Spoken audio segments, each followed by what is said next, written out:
Extras death, I am the son of Hades. अध्याय 201। Luna ने neo द्वारा एक ही मुक्का मारकर किए गए विनाश की ओर देखा और नियो की ओर देखा। मलका, उसने अपनी सांस के नीचे बुदबुदाया। नियो ने अपनी मुट्ठी को घूरा। वह महसूस कर सकता था कि वह हर सेकंड के साथ मजबूत होता जा रहा है। हेनरी ने नियो के हाव भाव को देखकर अपना मुंह खोला। ये सर्जरी के लिए इस्तेमाल की गई नई तकनीक का प्रभाव है। हमने त्रिशूल की शक्तियों को सील कर दिया क्योंकि यह बहुत मजबूत था। आपका शरीर इसे संभाल नहीं पाता, हेनरी ने कहा। वर्तमान में आपको अपनी हड्डियों की केवल 5% शक्ति का उपयोग करना है। जब तक आप अपने शरीर को मजबूत करते रहेंगे, आपकी हड्डियों की जगह लेने वाली पुरानी ईश्वरीय हड्डियां आपको अधिक आंकड़े देंगी। तो ऐसा ही है, नियो ने सिर हिलाया। वह अपनी नई ताकत के साथ तालमेल बिठाने के लिए अधिक इधर उधर घूमता रहा। कुछ घंटों की ट्रेनिंग के बाद वह बेसमेंट से बाहर निकला और हेनरी और मॉरिगन के साथ डिनर किया। वह अभी भी यहाँ क्यों है? नियो ने सवाल किया। क्योंकि एक बेवकूफ़ घर पर नहीं रह सकता था और घर में नज़रबंद होने के बावजूद खिड़कियों को साफ करता फिरता था। हेनरी ने नियो को तीखी नज़र से देखा। जब हमने उनके पास मामला दायर किया तो परिषद के आदेश बदल दिए गए। वे तुम्हें 5 साल की मोहलत देने वाले थे, लेकिन बेशक तुम्हें नियम तोड़ने थे। अब तुम्हें एक मंगेतर की ज़रूरत है, वरना सीनेट इस मामले को नहीं छोड़ेगी। हाँ, मुझे नहीं लगता। मैंने उन्हें 10 बिलियन की संपत्ति का जुर्माना चुकाया है, कमबख्त कुतिया। शायद तुम्हें कुछ शर्म आनी चाहिए और कुछ करने से पहले सोचना चाहिए। उद्धरण चिन्ह अल्पविराम उद्धरण चिन्ह। हाँ, अपना मुंह ऐसे ही बंद रखो। मॉरिगन तुम्हारी मंगेतर है। ज़्यूस कबीले से बातचीत जल्द ही शुरू होगी। नियो की भौहें सिकुड़ गईं। वह खुद को धोखा दिए जाने से नहीं रोक पाया। इससे पहले कि वह कुछ कह पाता, मॉरिगन ने अपना मुंह खोला। ऐसा नहीं है कि हमें सिर्फ सगाई होने की वजह से शादी करनी है। हम शादी को तब तक टाल सकते हैं जब तक कि सभी की दिलचस्पी खत्म न हो जाए, फिर सगाई तोड़ दें। तब तक तुम संतान पैदा करने के लिए परेशान होने से मुक्त हो जाओगे और मैं अपने कबीले से बाहर निकलने का कोई रास्ता निकाल लूंगा। उद्धरण चिन्ह अल्पविराम उद्धरण चिन्ह। उसके शब्द वाजिब थे, फिर भी यह आश्चर्यजनक था कि हेनरी इस व्यवस्था से सहमत था। वह मेरी शादी उसके साथ क्यों करना चाहता है? नियो ने बोलना बंद कर दिया। मॉरिगन बहुत खूबसूरत थी, बहुत खूबसूरत। वह स्मार्ट, मजबूत और अच्छी चरित्र वाली थी। कहने के लिए एक आदर्श जीवन साथी। भाड़ में जाओ। नियो खड़ा हो गया। तुम कहाँ जा रहे हो? मेरा पेट भर गया है। एमवीले मपाया पर दुनिया की खोज करें। वह डाइनिंग हॉल से बाहर चला गया। आह भरते हुए वह हवेली से बाहर चला गया और बगीचे में घूमने लगा। ठंड बढ़ रही है। नियो ने चांद को घूरते हुए अपने हाथ रगड़े। उसने अपना डिवाइस निकाला। Greater than Jack less than. तुम कब फ्री हो? Jack. Greater than Jack less than. Jack. आश्चर्य की बात नहीं है, नियो के संदेश भेजते ही ऑनलाइन आ गया। एक वीडियो कॉल आई। नियो ने कॉल उठाया। उसके डिवाइस के ऊपर एक होलोग्राम दिखाई दिया जिसमें उसे जैक, आथा, सीन और क्लारा दिखाई दे रहे थे।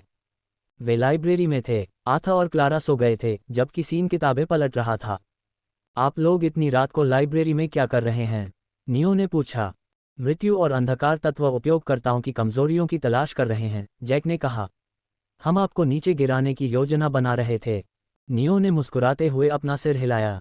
फेलिक्स और माज कहाँ हैं? मैं उन्हें आपके साथ नहीं देख रहा हूँ। उद्धरण चिन्ह अल्पविराम उद्धरण चिन्ह। जैक का चेहरा सख्त हो गया।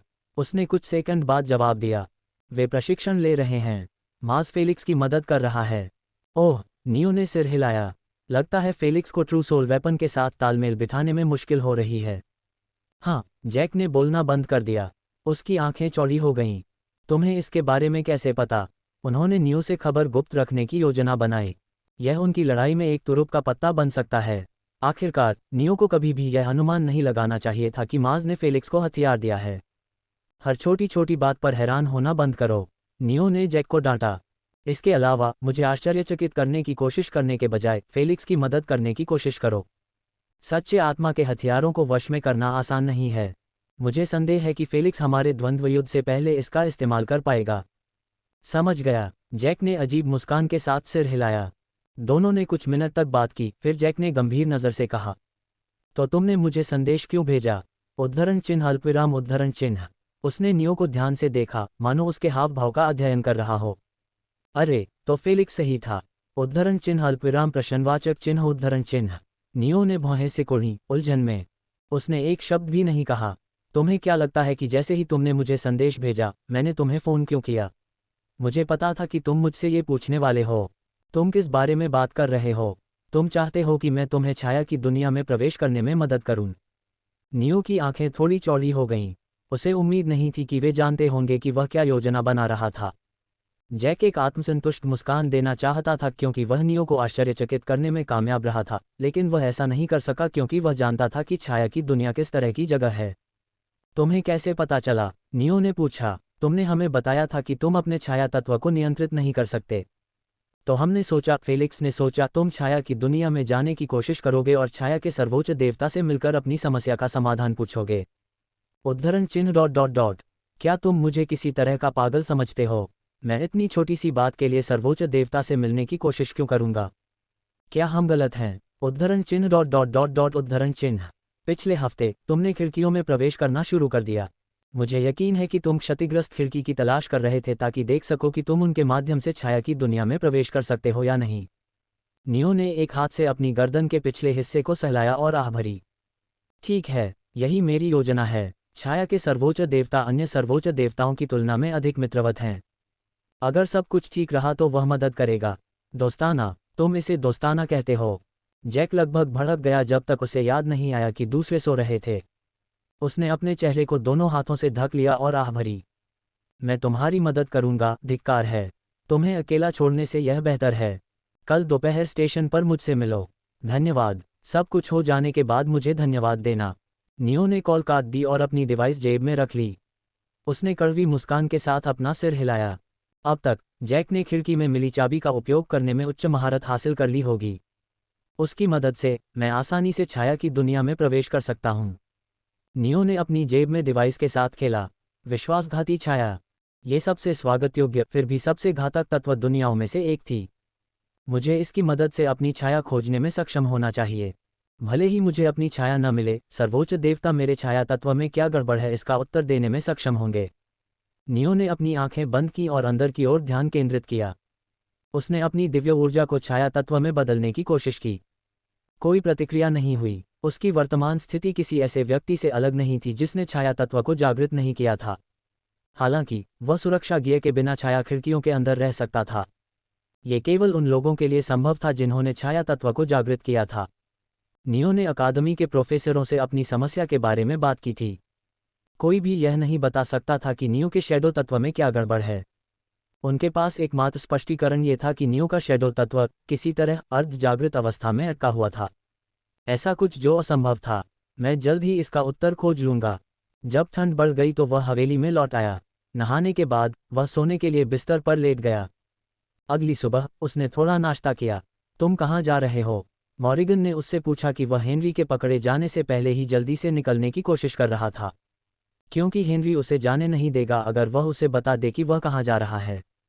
मैं प्रशिक्षण के लिए जा रहा हूँ, उसने स्पष्ट रूप से उत्तर दिया। सुरक्षित रहो, मॉरिगन ने दीवार के सहारे झुकते हुए कहा। छाया के सर्वोच्च देवता बाहरी लोगों के प्रति शत्रुतापूर्ण नहीं हैं, लेकिन यह आपकी उतनी आसानी से मदद नहीं करेगा जितना आप सोचते हैं। उद्धरण चिन्ह डॉट डॉट डॉट डॉट। आपको कैसे पता चला कि मैं कहाँ जा रहा हूँ?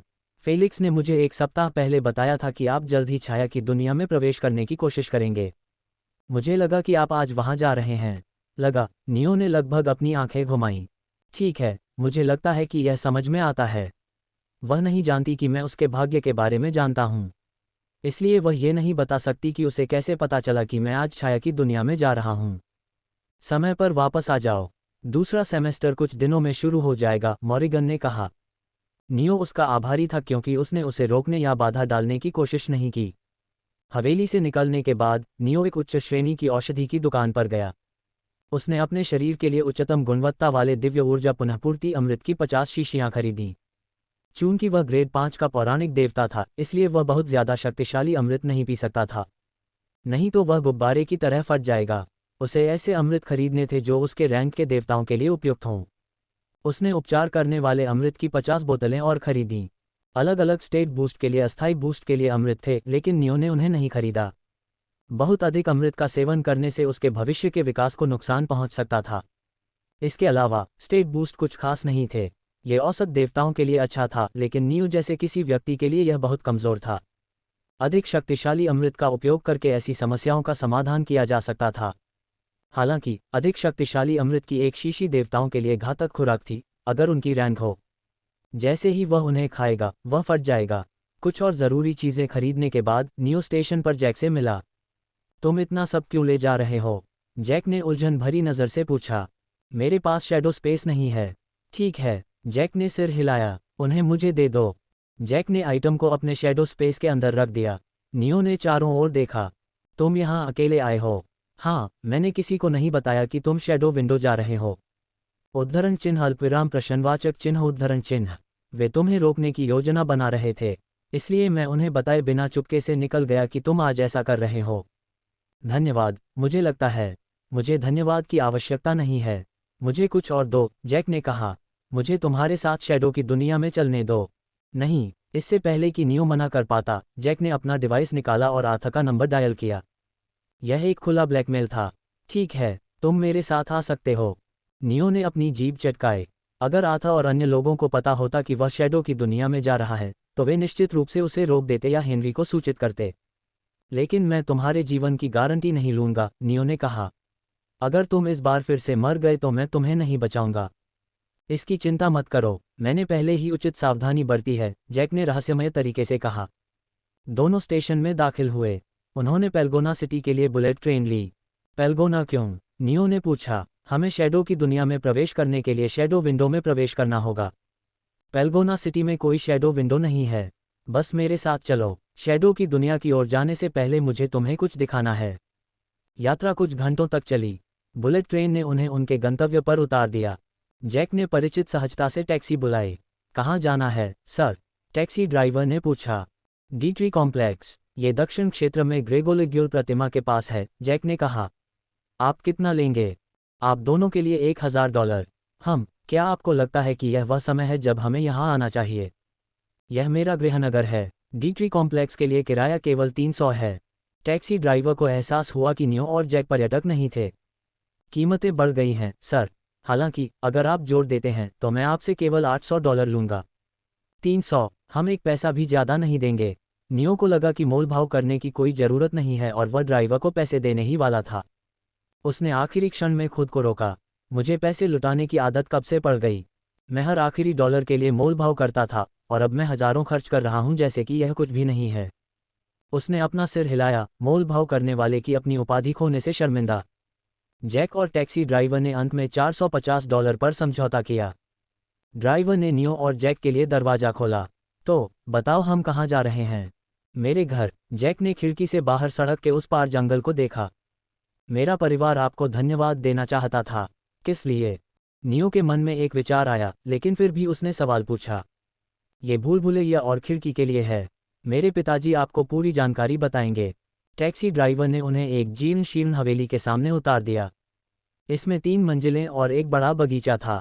हालांकि ये स्पष्ट था कि कोई भी बगीचे की देखभाल नहीं कर रहा था। बाकी की गति भी बेहतर नहीं थी। हवेली पर पेंट भी गिरने लगा था। स्वागत है, मेरे प्यारे। जैक के प्रवेश करते ही एक महिला ने, जिसकी शक्ल सूरत जैक जैसी थी, उसे गले लगा लिया। उसने उसे पूरी तरह से निचोड़ लिया और नियो की ओर मुड़ी।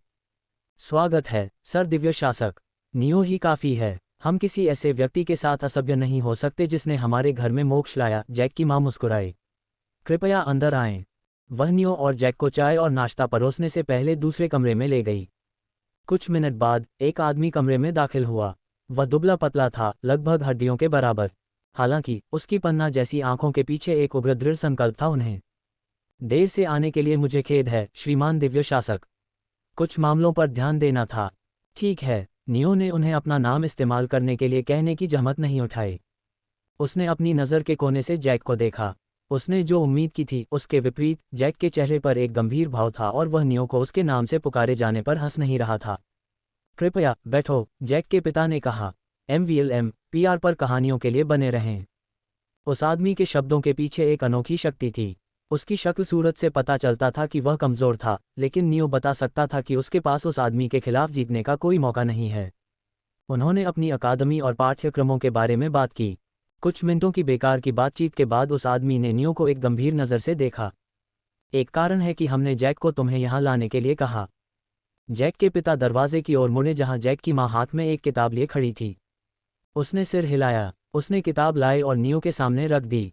कृपया इसे नाइल्स रेडक्लिफ को हराने के लिए एक उपहार के रूप में ले लो, नेक्रोमेंसर जिसका तुमने खिड़की के अंदर सामना किया था।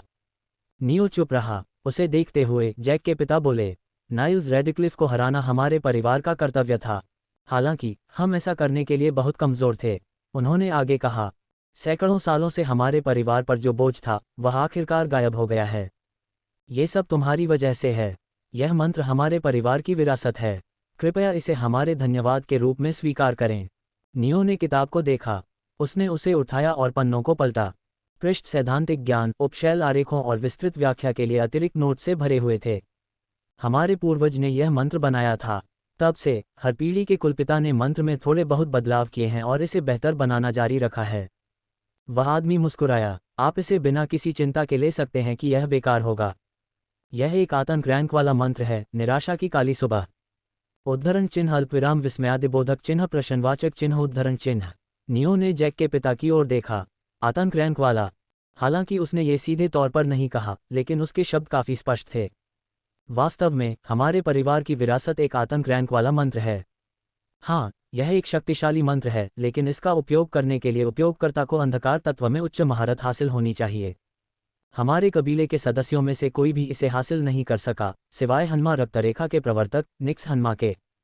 और चूंकि अगर दूसरों को पता चलता कि हमारे पास आतंक रैंक वाला मंत्र है तो ये बहुत उथल पुथल मचा सकता था, इसलिए हमने अब तक इस खबर को छिपाए रखा। नियो ने सिर हिलाया। उसने पुस्तक में लिखे मंत्र के विवरण पढ़े। अस्थायी रूप से दिन को रात में बदल देता है, अंधकार आधारित सहयोगियों की शक्ति को बढ़ाता है, पागलपन को प्रेरित करता है और दुश्मनों को आध्यात्मिक क्षति पहुंचाता है। दिन को रात में बदल देता है। विवरण आश्चर्यजनक था। नियो जानता था कि आतंक श्रेणी के मंत्रों से यह अपेक्षित था। धन्यवाद, नियो ने कहा और मंत्र पुस्तक ले ली। आपको हमें धन्यवाद देने की आवश्यकता नहीं है, सर दिव्य शासक। ये हम ही हैं जो आपके ऋणी हैं। यदि आपको किसी और चीज़ की आवश्यकता है तो कृपया हमसे पूछने में संकोच न करें। एक बात है जो मैं जानना चाहता हूँ, और वह है, हन्मा रक्तरेखा के कुलपति ने नेक्रोमेंसर को ईश्वरत्व में चढ़ने से पहले क्यों नहीं हराया? उद्धरण चिन्ह अल्पविराम उद्धरण चिन्ह। जैक के पिता ने कुछ सेकंड के लिए नियो को घूरा। उसकी भयंकर निगाह नियो में छेद कर गई और उसने कुछ सेकंड बाद आह भरी। हमारी पूर्वज एक महिला थी। अभी कुछ ही समय बीता था जब नेक्रोमेंसर को सील कर दिया गया और वह भगवान बन गई। वास्तव में हमारी कुलमाता भगवान बनने वाली पहली जागृतिकर्ताओं में से एक थी। उसने महान भगवान जियुस और महान भगवान पोसेडॉन से पहले, आकाशीय अभिलेखों के बनने से भी पहले ईश्वरत्व प्राप्त कर लिया था। नियो जैक के पिता के शब्दों के पीछे गर्व महसूस कर सकता था क्योंकि वह विवरण समझा रहा था। देवताओं के युग में दुनिया उथल पुथल से गुजर रही थी। हमारी कुलमाता निक्स दुनिया की रक्षा करने वाले स्तंभों में से एक थी। जब शांति को खतरा पैदा हो रहा था तब उसके पास नेक्रोमेंसर को खोलने और हराने का समय नहीं था, जैक के पिता ने कहा। जब शांति लौटी तो उसने ऐसा क्यों नहीं किया? क्योंकि वह स्वर्गारोहित हो गई थी? नहीं, ऐसा इसलिए क्योंकि वह मर चुकी थी। जैक, जो बगल में बैठा था, अचानक आहें भरने लगा। जैक के पिता ने उसे घूर कर देखा, जिससे जैक को अपनी नज़रें दूसरी ओर मोड़नी पड़ी। उस आदमी ने अपनी जीभ चटकाई और नियो की ओर मुड़ा। आकाशीय अभिलेख बनने से पहले ही हमारी कुलमाता की मृत्यु हो गई थी। उसके किसी भी महान कार्य का कोई प्रमाण नहीं है। मैंने जो कुछ भी तुम्हें बताया है वह एक मौखिक अभिलेख है जो हमारे परिवार में चला आ रहा है। नियो ने सिर हिलाया। देवताओं के युग के दौरान शहर लगभग हर दिन नष्ट हो जाते थे। जागृतिकर्ताओं के बीच अंतहीन लड़ाइयों के बाद कोई भी लिखित जानकारी बच नहीं सकती थी। केवल आकाशीय अभिलेख अपवाद था। आकाशीय अभिलेख, सभी ज्ञान का संग्रह, शाश्वत था। इसमें लिखी गई कोई भी चीज़ कभी नष्ट नहीं हो सकती थी। इसलिए आकाशीय अभिलेख को आशा कहा जाता था। चर्चा जारी रही। जैक और नियो कुछ घंटों बाद हन्मा हवेली से चले गए। आपके माता पिता अच्छे हैं, नियो ने कहा। मुझे पता है, जैक ने बड़बड़ाते हुए कहा, लेकिन मेरे बूढ़े पिता बहुत ज़्यादा बोलते हैं। ठीक है, तुम भी ऐसा ही करते हो। नियो ने अपने विचार अपने तक ही सीमित रखे। दोनों ने सोलिवारा सिटी के लिए दूसरी बुलेट ट्रेन ली। रास्ते में जैक घबराहट से अपने डिवाइस को देखता रहा। क्या हुआ? वे मुझे बुला रहे हैं। वह कड़वाहट से मुस्कुराया और नियो को स्क्रीन दिखाए। बिल्ली बैग से बाहर आ गई है। वे जानते हैं कि मैं आपको छाया की दुनिया में प्रवेश करने में मदद करने की कोशिश कर रहा हूँ। ओह, शुभकामनाएं। जैक को रोना आ गया जब उसने नियो का उदासीन उत्तर सुना। फेलिक्स जैक को जिंदा ही खाल उतारने वाला था क्योंकि उसने वही किया जो उसने उसे न करने के लिए कहा था, और नियो, जिसकी जैक मदद कर रहा था, जैक को बचाने का कोई इरादा नहीं रखता था। सोलीवारा सिटी पहुंचकर दोनों ने ओरियंथा के दक्षिण साइड सेक्टर के लिए टैक्सी ली। वहां 2 दिन पहले एक छाया खिड़की दिखाई दी थी। क्या तुमने वह विंडो बुक करवाई है? जैक ने पूछा। हाँ, नियो ने अपने डिवाइस को घूरते हुए बुदबुदाया। Greater than Henry less than. Henry, शुभकामनाएं। Greater than Henry less than. Neo ने एक असहाय मुस्कान छोड़ी। हेनरी जानता था कि वह कहाँ है। तो जैक ने अपने शब्दों को खींचा। मुझे पूरा यकीन है कि एसोसिएशन का नियम है कि केवल 5 या उससे अधिक देवताओं का समूह ही विंडो में प्रवेश कर सकता है। बाकी लोग कहाँ हैं? वे कुछ घंटों बाद आएंगे। मैंने उन्हें रिश्वत दी है। नियो सर सेबेस्टियन की सिफारिश पर एक अस्थायी साहसी दल में शामिल हो गया था। चूंकि वे उसके परिवार के अधीन काम करते थे, इसलिए वह उन्हें अपनी इच्छानुसार आदेश दे सकता था। चलो चलते हैं। नियो और जैक विंडो में प्रवेश कर गए। जैक ने हवा में छाया तत्वों की भारी मात्रा को महसूस किया तो वह सिहर उठा। उसका चेहरा विकृत हो गया। अब क्या योजना है? जैक ने पूछा। हम एक कोना खोज लेंगे और आप अपनी कुंजी का उपयोग करके कोने को चौड़ा करेंगे और छाया की दुनिया में जाने का रास्ता खोलेंगे। खिड़की के बारे में क्या? अगर हम इसे बंद नहीं करते हैं तो छाया राक्षस हमारी दुनिया पर आक्रमण करेंगे। मैं जिस एडवेंचरर टीम से जुड़ा हुआ हूं, वह अब से कुछ घंटों बाद खिड़की को बंद कर देगी। दोनों ने खिड़की को खंगाला और कोनों की तलाश की। यह नियो की किस्मत हो या संयोग, उन्हें खिड़की के सबसे गहरे हिस्से डेप्थ लेवल 5 पर पहुंचने के बाद ही कोना मिला। हमने अपने दम पर छाया राक्षसों को हरा दिया, जैक ने कहा। वह थककर जमीन पर बैठ गया। उसके अंग फैले हुए थे और उसकी छाती असमान रूप से ऊपर नीचे हो रही थी। दोनों कोने से कुछ ही मीटर की दूरी पर थे। हमें कुछ समय आराम करना चाहिए और छाया जगत में प्रवेश करने से पहले अपनी दिव्य ऊर्जा पुनः प्राप्त करनी चाहिए, जैक ने अपनी सांसों के बीच में कहा। उसने आगे कहा, तत्व जगत में शुद्ध दिव्य ऊर्जा नहीं होती। उनके पास केवल तत्व दिव्य ऊर्जा होती है। आप जानते हैं इसका क्या मतलब है? छाया जगत में केवल छाया तत्व से भरी दिव्य ऊर्जा ही मौजूद होगी। नियो, आप छाया जगत में खर्च की गई किसी भी दिव्य ऊर्जा को पुनः प्राप्त नहीं कर पाएंगे, क्योंकि आपके पास अवशोषित करने के लिए कोई शुद्ध दिव्य ऊर्जा नहीं होगी। बात करते समय जैक की अभिव्यक्ति खराब हो गई। ये शब्द कहने से उसे एहसास हो रहा था कि वे कुछ पूरी तरह से पागलपन कर रहे थे। मैं छाया तत्व से भरी दिव्य ऊर्जा को अवशोषित कर सकता हूं क्योंकि मैंने अपना छाया तत्व जागृत कर लिया है, जैक ने समझाया। इसके अलावा छाया तत्व अन्य तत्वों की नकल कर सकता है। मैं जो कहना चाह रहा हूं वह यह है कि मैं नकल करने वाले तत्वों का उपयोग कर सकता हूं। छाया की दुनिया के अंदर मेरी युद्ध क्षमता कमोबेश वैसी ही होगी, लेकिन यह आपके लिए अलग होगा क्योंकि आप छाया तत्व दिव्य ऊर्जा को अवशोषित नहीं कर सकते। इसकी चिंता मत करो, नियो ने कहा। मैंने अमृत लाया है। ये वास्तव में मददगार नहीं है। आप हर 12 घंटे में केवल एक बार एक अमृत का उपयोग कर सकते हैं। ये वैसा ही है जैसे ये कहना कि हर 12 घंटे में आप केवल एक बार ही पूरी ताकत लगा सकते हैं, या आप अपने दिव्य ऊर्जा पूल को खाली करने का जोखिम उठाएंगे। नियो चिंतित नहीं था, जबकि यह सच था कि उसकी दिव्य ऊर्जा का एक बड़ा हिस्सा उसके अंदर के नरक को पोषित करने के लिए इस्तेमाल किया जा रहा था। उसके पास अभी भी दिव्य ऊर्जा का एक बहुत बड़ा भंडार था। उसे छाया की दुनिया के अंदर कोई समस्या नहीं होनी चाहिए। मैंने पर्याप्त आराम कर लिया है। चलो चलते हैं। जैक अपने पैरों पर खड़ा हो गया। वह कोने की ओर मुड़ा। अंतरिक्ष में दरार हमेशा की तरह ही परेशान करने वाली थी। वह उसके बगल में खड़ा हो गया और अपनी आंखें बंद कर लीं। उसके हाथों पर सर्किटरी आरेखों के समान काली रेखाएं दिखाई दीं। उसकी हथेलियां कोने के ऊपर मडरा रही थीं। उसके गाल पर पसीने की बूंदें लुढ़क रही थीं। एक पल के लिए कुछ नहीं हुआ, फिर अचानक कोने के भीतर से छायाएं उभरी और उन्हें घेर लिया। नियो जाग गया। उसका सिर दर्द से धड़क रहा था। वह उठकर बैठ गया, चारों ओर देखने लगा। काली टाइलों से बना फर्श और अंतहीन अंधेरा आसमान। ये छायाओं की दुनिया नहीं है, उसने बुदबुदाया। तुम सही हो, नियो हारग्रेव्स। उसने अपना सिर आवाज के स्रोत की ओर झपटा। उसके सामने खड़ी आदमकद कपड़े की गुड़िया ने सिर झुकाया। स्वागत है, नियो हारग्रेव्स। मैं हैश 22 हूँ, विश्वासघाती छायाओं की दुनिया का द्वारपाल। उसने उसकी आंखों में देखा। गुड़िया की बेजान आंखें और अविचलित होंठ बेचैन कर रहे थे। मेरा दोस्त कहाँ है? मुझे लगता है कि आप जैक हन्मा के बारे में बात कर रहे हैं, जो आपके जैसे ही रास्ते से आया था। हाँ, गुड़िया ने समझ में सिर हिलाया। मुझे लगता है कि आप नियो हारग्रेव्स के बारे में बात कर रहे हैं, जो आपके जैसे ही मार्ग में प्रवेश कर गया था। हाँ, जैक ने उत्तर दिया। गुड़िया E-23 ने समझ में सिर हिलाया। नियो हारग्रेव्स किसी अन्य साइट पर योग्यता परीक्षण से गुजर रहा है। योग्यता परीक्षण? आपकी भाषा में समझौता एक बेहतर शब्द होना चाहिए, गुड़िया ने कहा। शैडो सुप्रीम एक उदार शासक है। वह किसी पर सिर्फ इसलिए हमला नहीं करता क्योंकि वे उसकी दुनिया में प्रवेश करते हैं। इसके बजाय वह उन्हें एक मौका देता है, एक परीक्षण। यदि आप परीक्षण पूरा करते हैं तो वह आपकी इच्छा पूरी करेगा। आप कुछ भी मांग सकते हैं। क्या आप गलती से विश्वासघाती छायाओं की दुनिया में प्रवेश कर गए हैं? फिर शैडो सुप्रीम आपको अपनी दुनिया में वापस जाने में मदद करेगा। क्या आप इच्छा शक्ति चाहते हैं? फिर शैडो सुप्रीम आपको सबसे शक्तिशाली बना देगा। क्या कोई ऐसा है जिसे आप मारना चाहते हैं?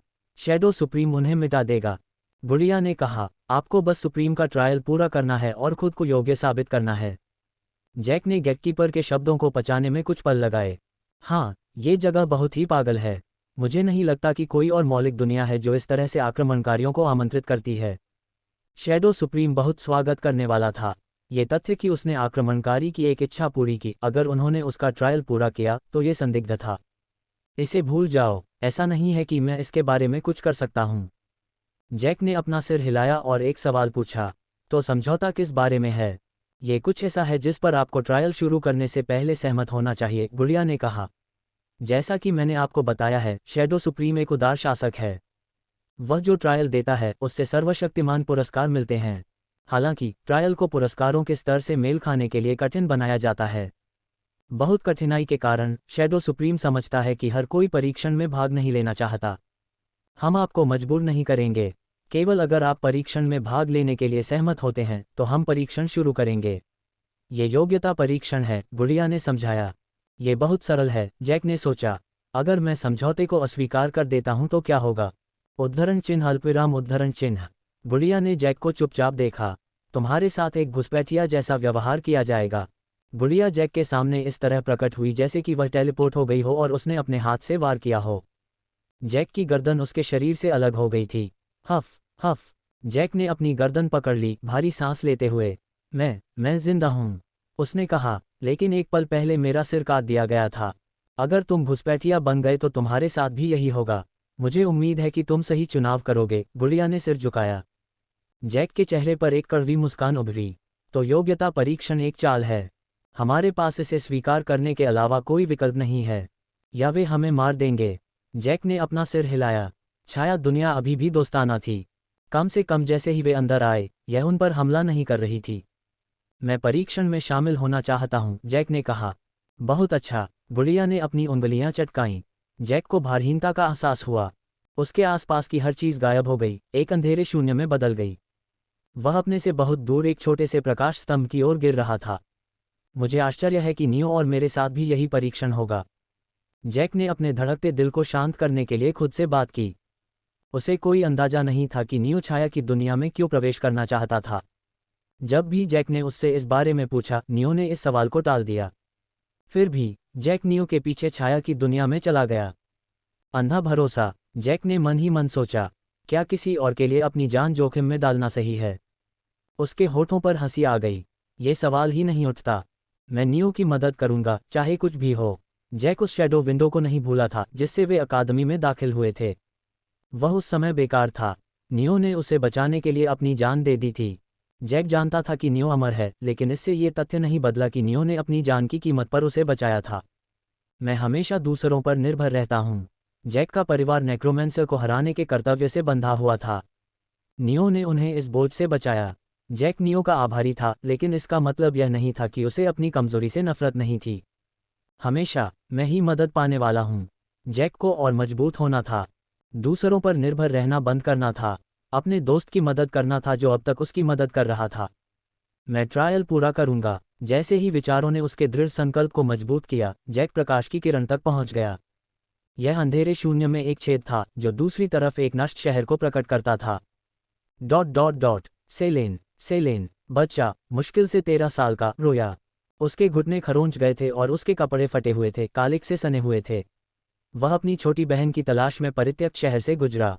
सेलेन, उसने चिल्लाया, तुम कहाँ हो? नियो ने कराहते हुए अपनी आंखें खोलीं। उसने अपने मंदिरों को मालिश किया। मैं कहाँ हूँ? गेटकीपर ने उसे बिना बताए ही दूसरे स्थान पर भेज दिया कि ट्रायल किस बारे में था। नियो ने चारों ओर देखा। वह एक नष्ट सड़क के बीच में था। इस जगह पर कई गड्ढे, टूटी हुई इमारतें और टूटी हुई कारें थीं। ऐसा लगता है कि इस जगह पर कोई युद्ध हुआ था। नियो ने आसपास की सबसे ऊंची इमारत के शीर्ष पर पहुंचने के लिए अपनी अलौकिक शक्ति का उपयोग करते हुए छलांग लगाए। शहर की हालत सड़क जैसी ही थी। ढहती हुई इमारतें, टूटी हुई सड़कें और जंग लगी हुई कारें। आसमान धूसर था, खंडहरों पर एक मंद रोशनी डाल रहा था।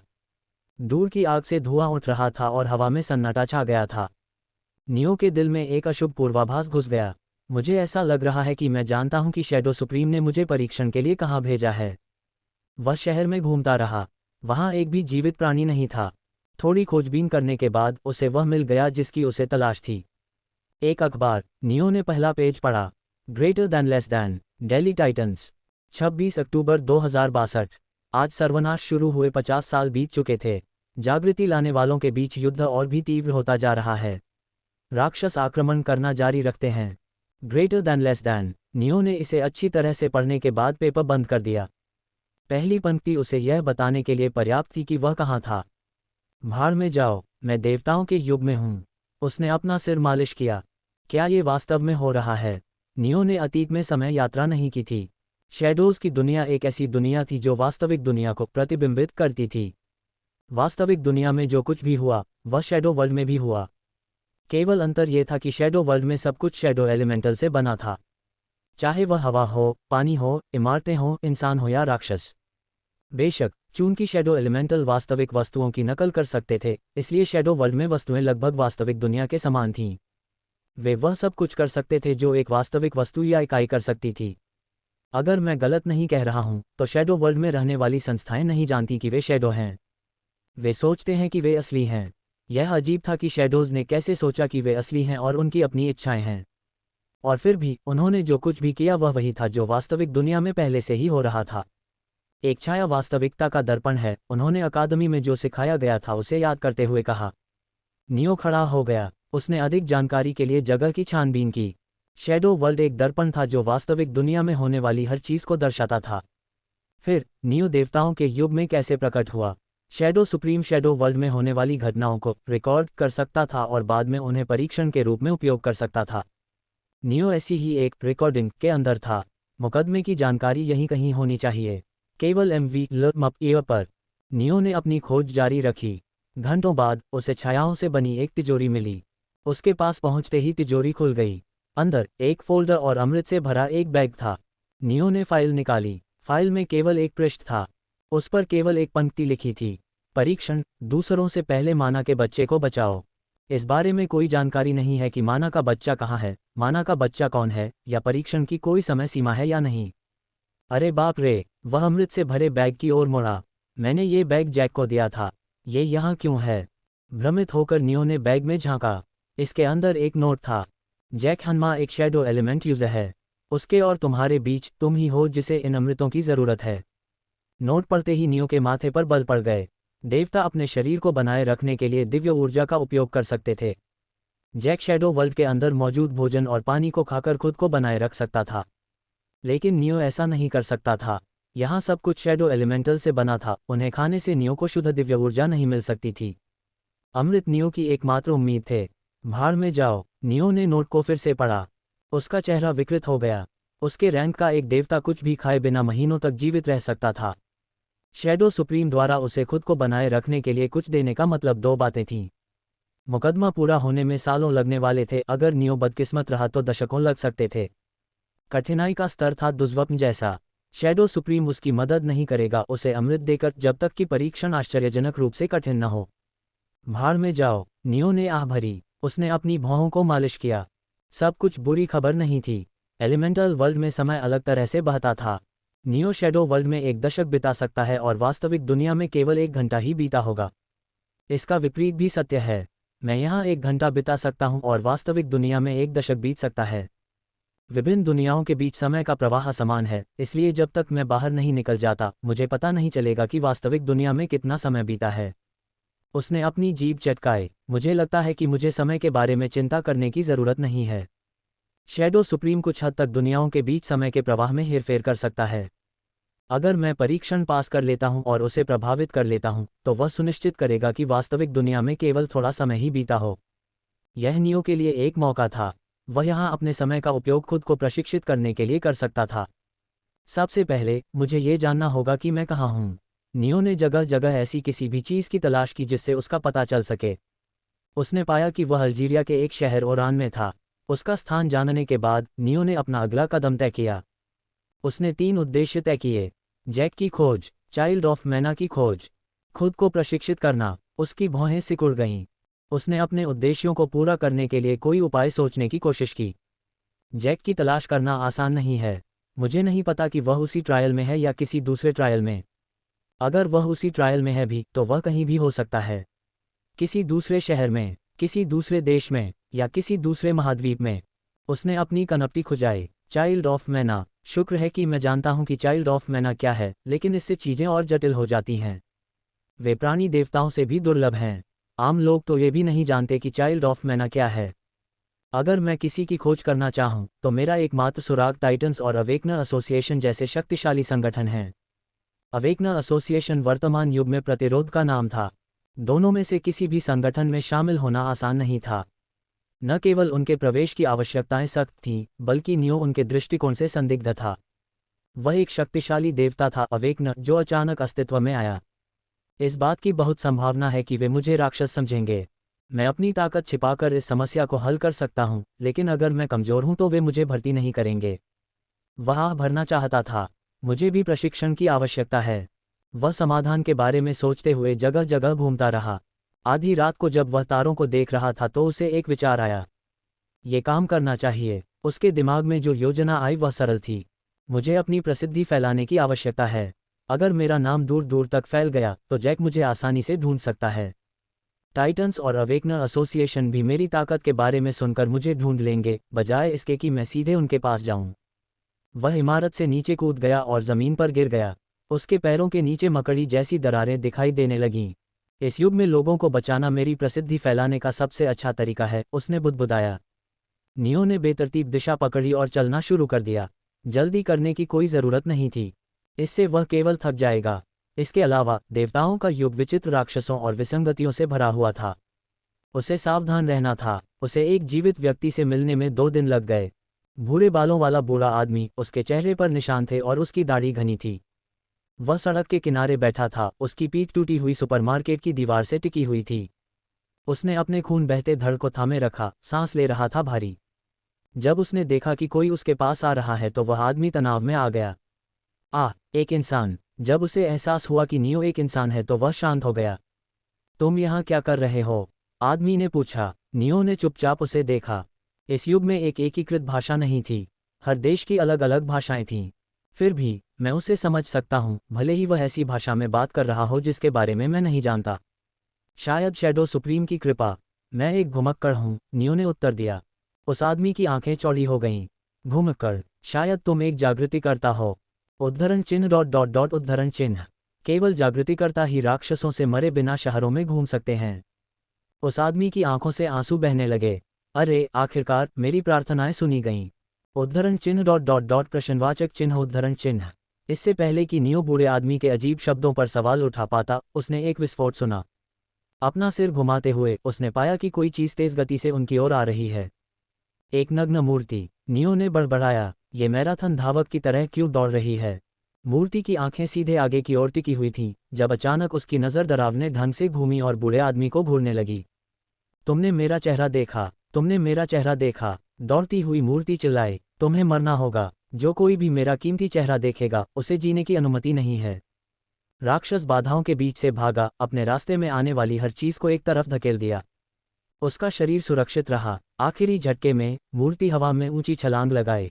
यह नियो और बूढ़े आदमी के बगल में शान से उतरा। फिर उसने अपना एक पैर पीछे खींचा, जैसे कि फुटबॉल को किक करने की तैयारी कर रहा हो, और बूढ़े आदमी के सिर पर निशाना साधा। बूढ़े आदमी ने भागने की कोशिश की, लेकिन मूर्ति राक्षस तेज था। जैसे ही हमला बूढ़े आदमी पर लगभग हुआ, नियो ने मूर्ति के पैर को पकड़ लिया। एक शॉकवेव, जो बूढ़े आदमी को फेंकने के लिए पर्याप्त शक्तिशाली थी, फूट पड़ी। मूर्ति की आंखें डरावनी तरह से हिल रही थीं। उसने नियो की आंखों में देखा। तुमने मेरा चेहरा देखा, तुमने मेरा चेहरा देखा। ईशनिंदक। मूर्ति हवा में उछली। नियो ने जिस पैर को पकड़ा था, उसका इस्तेमाल करते हुए उसने अपने दूसरे पैर को उसके सिर की ओर एक क्रूर किक में घुमाया। नियो ने हमले के बीच में ही दूसरे पैर को पकड़ लिया। इससे पहले कि मूर्ति कुछ प्रतिक्रिया दे पाती, उसने उसके शरीर को इस तरह चीर दिया मानो वह कागज की शीट हो। उसकी छाया के भीतर से अंधकार फूट पड़ा। उसने राक्षस को खा लिया। कोई आंकड़े नहीं। मैंने एक औंस भी दिव्य ऊर्जा प्राप्त नहीं की। ऐसा लगता है कि मैं भक्षण करने वाली वस्तुओं को खाकर दिव्य ऊर्जा प्राप्त नहीं कर सकता। एकमात्र विकल्प दिव्य ऊर्जा आंकड़े प्राप्त करना होगा, लेकिन मेरी किस्मत से मैं इस पर निर्भर नहीं रहना चाहता। नियो ने अपना छोटा सा प्रयोग पूरा करने के बाद बूढ़े आदमी की ओर रुख किया। तुम ठीक हो? हाँ हाँ। बूढ़े आदमी की आंखें एक बच्चे की तरह चमक उठीं। मुझे बचाने के लिए धन्यवाद। क्या मैं तुम्हारा नाम जान सकता हूँ? नियो हारग्रेव्स। नियो ने अपने होठों को सिकुड़ते हुए अगले शब्द उनसे जबरन निकाले। मुझे दिव्य शासक कहा जाता है। ठीक है, ये नाम तुम्हारी राजसी शक्ति से मेल खाता है। प्रशंसा सुनकर नियो ने आंखें सिकोड़ लीं। इसे संभाल कर रखो। जैक को पता चल जाएगा कि यह मैं हूँ अगर वह दिव्य शासक का नाम सुनेगा। उसे खोजने का यही सबसे अच्छा तरीका है। वह बूढ़े आदमी के बगल में बैठ गया। मुझे तुम्हारे घाव देखने दो। ठीक है, मेरे पास ज़्यादा समय नहीं बचा है। बूढ़े आदमी ने मुस्कुराने की कोशिश की, लेकिन बुरी तरह विफल रहा।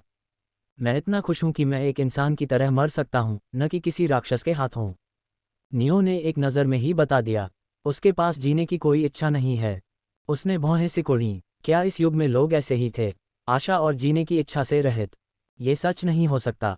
अनेक जागृतिकर्ता थे जिन्होंने राक्षसों और विसंगतियों से बिना पीछे हटे लड़ाई लड़ी। वे ही कारण थे कि शांति वापस लौटी। तो फिर वह आदमी आशा से रहित क्यों था? नियो को इसका उत्तर आसानी से मिल गया। वह एक सामान्य इंसान है, जागृतिकर्ता नहीं। जागृतिकर्ताओं में भाग्य को चुनौती देने और अपने दुश्मनों के खिलाफ खड़े होने की शक्ति थी। लेकिन सामान्य इंसान अलग थे। सबसे कमज़ोर राक्षस भी उन्हें आसानी से मार सकता था। ठीक वैसे ही जैसे नियो की मृत्यु तब हुई थी जब वह अपने पहले जीवन में एक ज़ोंबी से भिड़ गया था। बूढ़े आदमी, क्या तुम जानते हो कि मैं जीवित बचे लोगों का आधार कहाँ पा सकता हूँ? क्या कोई भी बेस काम करता है? हाँ, मैंने सुना है कि अज़रू में बहुत सारे जीवित बचे लोग हैं। बूढ़े आदमी ने दर्द के बीच अपने दांत पीसते हुए उत्तर दिया। जाहिर है, उन्होंने राक्षसों को बाहर रखने के लिए दीवारें बनाई हैं। तुम्हारे बेस के बारे में क्या? तुम अकेले यात्रा नहीं कर सकते। कानून विसंगति ने उन्हें मार डाला और बेस को नष्ट कर दिया। उसने बुदबुदाया, उसकी आवाज़ कमज़ोर होती जा रही थी। मैं अपने भाई के साथ भाग गया, लेकिन वह भागते समय पकड़ा गया। नियो ने सिर हिलाया। वह अज़रू शहर, तुम्हें वहां जाने का रास्ता पता है? हाँ हाँ। बूढ़ा आदमी नियो के जवाब से उलझन में था। अच्छा, मैंने तुम्हारी जान बचाई। अब मुझे उस शहर तक पहुंचने में मदद करके मेरा बदला चुकाओ। नियो ने अपनी उंगली मोड़ी। लाल बिजली लाल बूढ़े आदमी के चारों ओर प्रकट हुई। नियो ने उस मौत को अपने अंदर खींच लिया, जिससे बूढ़े आदमी के घावों का बिगड़ना कुछ समय के लिए रुक गया और उसे जीने के लिए कुछ और मिनट मिल गए। इस स्तर पर कुछ ने बमुश्किल किसी दिव्य ऊर्जा का उपभोग किया। तुम क्या कर रहे हो? यहाँ रुको। नियो सुपरमार्केट में दाखिल हुआ। उसने कुछ वस्तुओं के लिए जगह की तलाशी ली। सुइयाँ मिल गईं। टाँके नहीं मिल रहे। मैं कपड़ों के विभाग से धागे का उपयोग करूँगा। साफ पानी, मैं अपने तत्व का उपयोग करूँगा। वह कुछ और वस्तुओं की तलाश करने के बाद वापस लौटा। ये सही नहीं है, लेकिन ये आपके घाव को ठीक करने के लिए पर्याप्त होने चाहिए। लेकिन रुको, बूढ़े आदमी, हीलिंग अमृत समस्या का समाधान कर सकते थे। हालांकि नियो के पास केवल दिव्य ऊर्जा अमृत थे, हीलिंग अमृत शायद जैक के पास थे। मुझे नहीं पता कि आपके समूह में कौन चिकित्सक था, लेकिन इस स्तर की चोट का इलाज आपातकालीन प्राथमिक चिकित्सा से किया जा सकता है। हालांकि खून की कमी एक समस्या है, इसलिए हमें जल्दी से अज़रू शहर पहुंचना होगा, अन्यथा आपके घाव खराब हो जाएंगे। स्फिंक्स के दर्शन के कारण नियो को चिकित्सा उपचार के बारे में गहन ज्ञान था। वह मन ही मन हंसा। स्फिंक्स शायद कमी ना हो, लेकिन फिर भी इसने मेरी बहुत मदद की। जब नियो घाव पर टाँके लगा रहा था तो बूढ़ा आदमी दर्द से कराह उठा। फिर भी वह ऐसे व्यक्ति के लिए शांत था जिसे दर्द निवारक दवाएं नहीं दी गई थीं। अच्छा, ये काफ़ी है। वह बूढ़े आदमी के घावों का इलाज करने के बाद खड़ा हो गया। हमें आगे बढ़ने से पहले कुछ घंटों के लिए आराम करना चाहिए। क्यों? तुम मेरी मदद क्यों कर रहे हो? मुझे किसी की मदद करने के लिए किसी कारण की आवश्यकता नहीं है, उसने कहा। इसके अलावा तुम मेरी प्रसिद्धि बढ़ाने में मेरी मदद करोगे और मुझे इस युग के बारे में जानकारी दोगे। बूढ़े आदमी केन ने आंसुओं में उसे धन्यवाद दिया। दोनों ने कुछ घंटों तक बातचीत की। नियो ने बहुत कुछ सीखा। सर्वनाश ने लोगों के बीच संचार को बहुत बाधित कर दिया था। एक शहर से दूसरे शहर में सूचना का प्रवाह लगभग असंभव था। टाइटन्स द्वारा सुधार लाए जाने के बाद स्थिति में सुधार हुआ। हालांकि कुछ दशक पहले मदर साइलेंस का जन्म हुआ। राक्षस मदर साइलेंस जनसंचार विधियों का उपयोग करने वाले किसी भी व्यक्ति को मार देती थी। जब भी कोई व्यक्ति समाचार पत्र प्रकाशित करता था या आपके स्थानीय इंटरनेट बैंड पर कोई लेख पोस्ट करने की कोशिश करता था तो वह बेवजह मर जाता था। क्या ये तय करता है कि कोई चीज़ जनसंचार विधि है? क्या मैंने अपने और अपने लिए ही समाचार पत्र छापा है?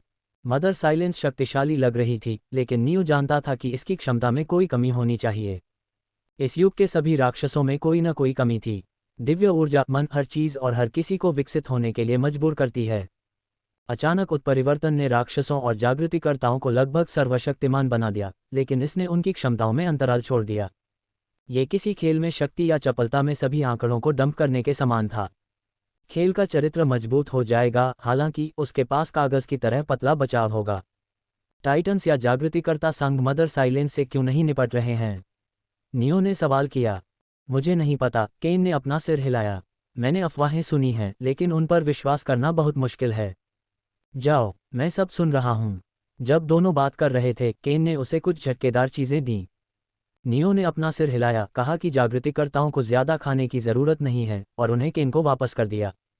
आखिरकार झटकेदार चीजें हर चीज की तरह छाया तत्वों से बनी थीं। यह नियो का पेट नहीं भरेगी, और अगर वह जबरन छाया तत्वों की वस्तुओं का सेवन करने की कोशिश करेगा तो इससे उसे स्वास्थ्य संबंधी समस्याएं होंगी। मदर साइलेंस को मार दिया गया है 2 बार। उद्धरण चिन्ह अल्पविराम प्रश्नवाचक चिन्ह उद्धरण चिन्ह। वे कहते हैं कि हर देश में एक मदर साइलेंस होती है। भले ही मदर साइलेंस को मार दिया जाए, लेकिन और भी पैदा हो जाती हैं। पैदा हुई? हाँ, केन ने कड़वाहट से हंसते हुए कहा। सर्वनाश खतरनाक है, लेकिन क्या आपको कुछ अजीब नहीं लगता? राक्षस बहुत विचित्र हैं। मुझे समझ में आता है कि कैसे एक छिपकली एक वाइवरन या ड्रेक में बदल सकती है, या एक चींटी कॉलोनी 1000 दानव सेना में विकसित हो सकती है। लेकिन मदर साइलेंस के बारे में क्या? वह किसी जानवर के विकास के लिए बहुत विचित्र है। ये तो बताने की ज़रूरत नहीं कि उसकी क्षमता हमारे मानव समाज में पूरी तरह से बाधा डालती है। ये लगभग ऐसा है जैसे कोई उन राक्षसों को बना रहा है और हमें निशाना बना रहा है। नियो ने केन के शब्दों को पूरा किया। हाँ, केन ने सिर हिलाया। कोई आधिकारिक पुष्टि नहीं है, लेकिन मुझे लगता है कि इसीलिए उन्हें विसंगतियां और अन्य को राक्षस कहा जाता है। दोनों ने पर्याप्त आराम करने के बाद यात्रा के लिए तैयारी की। क्या मेरे लिए तुम्हारा पीछा करना ठीक है? मैं सिर्फ एक बोझ बन जाऊंगा। ये ठीक है, मैं किसी भी तरह से अज़लू शहर जा रहा हूँ। अगर एक और व्यक्ति साथ आ जाए तो कुछ नहीं बदलता। दोनों धीमी गति से आगे बढ़े। रास्ते में उन्हें शक्तिशाली राक्षसों से बचने के लिए कई चक्कर लगाने पड़े। वे कुछ हफ्तों बाद शहर पहुंचे। वाह! उद्धरण चिन्ह डॉट डॉट डॉट डॉट उद्धरण चिन्ह। नियो और केन ने दीवारों को देखा जो आसमान को छूती हुई लग रही थीं। केन के चेहरे पर एक स्तब्ध भाव था, और नियो अंदर से चौंक गया था। दीवार लंबी थी, और नियो को इसके किनारों पर कोई छोर नहीं दिख रहा था। क्या ये दीवार वास्तव में पूरे शहर को कवर करती है? ऐसा कुछ बनाना आसान नहीं होना चाहिए। इससे पहले कि दोनों कुछ कह पाते, दीवार के निचले हिस्से का एक छोटा सा हिस्सा खुल गया। हरे बाल, दूध जैसी सफ़ेद त्वचा वाली एक महिला दीवार के गेट से बाहर आए। उसके पीछे कई सैनिक खड़े थे। अज़लू में आपका स्वागत है, घुमकड़ों, उसने प्रणाम किया। मैं देख सकती हूँ कि तुम दोनों ने इस जगह तक पहुँचने के लिए बहुत संघर्ष किया है। तुम्हें चिंता करने की ज़रूरत नहीं है। हमारा शहर एक सुरक्षित आश्रय है, एक स्वर्ग है। उद्धरण चिन्ह अल्पविराम उद्धरण चिन्ह। नियो चुप रहा। केन की अभिव्यक्ति कठोर हो गई। कुछ गड़बड़ है, उसने नियो से फुसफुसाया। क्यों? ये जगह बहुत स्वागत करने वाली है। मैंने शहरों को गिरते देखा है क्योंकि नागरिक संसाधनों के लिए लड़ते हैं, और वह बिना किसी सवाल के हमारे जैसे बेतरतीब लोगों को आमंत्रित कर रही है। महिला ने केन की बात सुनी, भले ही उसने फुसफुसाया था। ओह, क्या मैं बहुत आगे निकल गई? उसने अपने पेशेवर व्यवहार को छोड़ दिया और कड़वाहट से मुस्कुराते हुए शांत हो गई। हमारे शहर को हमेशा मजबूत जागरूक लोगों की जरूरत होती है, इसलिए हम आप दोनों जैसे घुमकड़ों का स्वागत करते हैं। बेशक, अगर आप शहर में प्रवेश करना चाहते हैं तो आपको हमें अपने गुण बताने होंगे। केन ने सामान्य रूप से बात करने के बाद स्पष्ट रूप से आराम किया। उसने नियो की ओर देखा और सिर हिलाया। नियो ने महिला की ओर मुड़ने से पहले सिर हिलाया।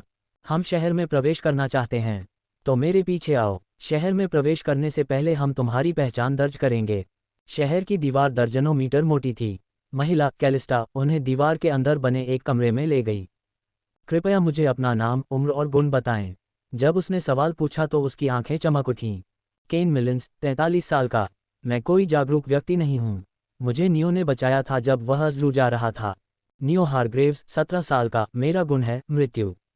मृत्यु। कैलिस्टा ने अपना चश्मा ठीक करते हुए भौहें से कुड़ी। नियो ने सिर हिलाया। उसने झूठ बोलने की जहमत नहीं उठाई, क्योंकि महिला की चमकती आंखें और उसके व्यवहार से संकेत मिलता था कि वह झूठ को पहचान सकती है। डेमिगॉड के रक्तरेखा कौशल और जागृति के गुण एक ही चीज़ हैं, इसलिए ये झूठ नहीं होना चाहिए। तुम्हारा गुण क्या करता है? मैं खुद को मार सकता हूँ। उद्धरण चिन्ह अल्पविराम उद्धरण चिन्ह उद्धरण चिन्ह अल्पविराम उद्धरण चिन्ह। एक अजीब सी खामोशी छा गई। और कुछ नहीं, मेरी मृत्यु बस इतना ही कर सकती है। उसने अजीब तरह से अपना चश्मा ठीक किया और नियो को घूरने लगी। वह झूठ नहीं बोल रहा है। लेकिन ये कैसे संभव है? मैंने सभी तरह के बेतुके गुणों के बारे में सुना है, हालांकि ये पहली बार है, उसने चौंकते हुए खुद से कहा। रुको, उसकी आंखों में एक अजीब सी चमक दिखाई दी। तुम्हें अपने गुण के बारे में कैसे पता? अगर तुम इसका इस्तेमाल करती तो तुम मर जाती। कैलिस्टा का सवाल गलत नहीं था। आकाशीय रिकॉर्ड अभी तक नहीं बनाया गया था। लोगों को अपने गुणों की क्षमताओं के बारे में जानने के लिए अनगिनत परीक्षणों और त्रुटियों से गुजरना पड़ता है। किसी ने मुझे बताया, किसी ने, उनके पास दूसरों के गुणों को देखने की क्षमता हो सकती है, या कुछ और। मुझे नहीं पता कि उन्होंने मेरे गुणों को कैसे पाया। आपने किसी पर सिर्फ इसलिए विश्वास किया क्योंकि उसने आपको आपके गुणों की जानकारी दी थी। क्या होगा अगर वे झूठ बोल रहे हों या अगर उन्होंने आपके गुणों का गलत तरीके से आकलन किया हो? मैं गारंटी दे सकता हूं कि वे मेरे गुणों के बारे में झूठ नहीं बोलेंगे, नियो ने कहा और सोचा। आकाशीय रिकॉर्ड का मूल सिद्धांत देवताओं को केवल सत्य और कोई झूठ नहीं बताना है। मैं समझ गई। कैलिस्टा की भौहें तन गईं। उसकी झूठ पकड़ने वाली मशीन ने उसे बताया कि नियो झूठ नहीं बोल रहा था। उसने जो कुछ भी कहा वह सच था। उसने नियो और केन से और सवाल पूछे। कार्यवाही पूरी करने के बाद ही उसकी भौहें ढीली हुईं। उसने चेहरे पर मुस्कान के साथ उन्हें शहर में प्रवेश की अनुमति दी। कृपया शहर में अपने प्रवास का आनंद लें। कल कोई आपके पास आएगा और आपको हमारे अज़्रू में समायोजित करने में मदद करेगा। तब तक आप त्योहार का आनंद ले सकते हैं, उसने उत्साह से कहा।